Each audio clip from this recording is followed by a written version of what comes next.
திருப்பூர் மாவட்டம் தாராபுரத்திற்கு அருகே அமராவதி ஆற்றில் 12 அடி நீளமுள்ள ராட்சத முதலை ஒன்று குடும்பத்துடன் உலா வருவதால் கிராம மக்கள் அச்சத்தில் உள்ளனர். உடுமலைப்பேட்டை அமராவதி அணையிலிருந்து திறந்துவிடப்படும் தண்ணீர் தாராபுரம், மூலனூர், சின்ன தாராபுரம் பகுதியை கடந்து கரூர் காவிரியில் சங்கமம் ஆகிறது. கடந்த 2001 அமராவதி அணையில் ஏற்பட்ட வெள்ளப்பெருக்கின் போது அங்குள்ள வனத்துறையின் பாதுகாப்பில் இருந்த முதலை பண்ணையில் இருந்தும் அணையில் இருந்தும் ஏராளமான முதலைகள் ஆற்று நீரில் அடித்து வரப்பட்டு வரும் வழியில் உள்ள பல்வேறு பகுதிகளில் தங்கிவிட்டன. கடந்த 15 வருடங்களுக்கு மேலாக அமராவதி கரையோரம் உலா வந்து ஓய்வெடுக்கும் முதலைகளில் அலங்கியம், சீதக்காடு பகுதியில் பொதுமக்களை அச்சுறுத்தி வந்த 2 முதலைகளையும், சங்கரண்டாம்பாளையம் அமராவதி ஆற்றில் ஒரு முதலையையும் அமராவதி புலிகள் காப்பகத்தில் இருந்து வந்திருந்த வனத்துறை அலுவலர்கள் 10 நாட்களுக்கு மேலாக போராடி பிடித்து சென்றனர்.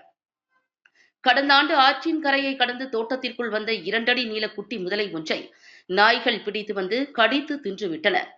கடந்த 6 ஆண்டுகளுக்கு முன் கரும்பு வெட்டி வெள்ளம் காய்ச்சும் வேலைக்கு வந்த வெளியூர்வாசிகள் 10 நபர்களின் கைகளில் சிக்கிய 50 கிலோ எடை கொண்ட முதலை ஒன்று கரியாக சமைத்து உண்ணப்பட்டும் வீரியம் மிகுந்தது என கூறி கிலோ 1000 ரூபாய் என விற்பனை செய்யப்பட்டதாகவும் தகவல் வெளியாகியுள்ளது.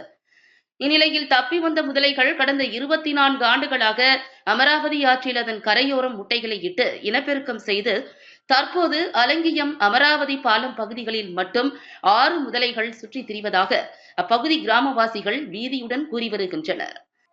இந்நிலையில் இன்று காலை 6:30 மணி அளவில் 12 அடி நீளம் கொண்ட முதலை ஒன்று தனது 6 குட்டிகளுடன் அலங்கியம் அமராவதி பாலத்தின் தென்புறம் கரையோர பாறை மீது குடும்பத்துடன் படுத்து ஓய்வு எடுத்துக் கொண்டிருப்பதாக விவசாய பணிகளுக்கு சென்ற கூலி தொழிலாளர்கள் பார்த்துவிட்டு அப்பகுதியில் இருந்து பீதியுடன் ஓடி வந்து விட்டனர். இதேபோல் அமராவதி ஆறு முழுவதும் ஆங்காங்கே கரை ஒதுங்கி அப்பகுதி பொதுமக்களை அச்சுறுத்தி வரும் முதலைகள் அனைத்தையும் வனத்துறையினர் முழு மூச்சாக களமிறங்கி பிடித்து செல்ல வேண்டும் என்பது கரையோரம் உள்ள கிராம நகரவாசிகளின் நீண்டகால கோரிக்கைகளாக இருந்து வருகிறது.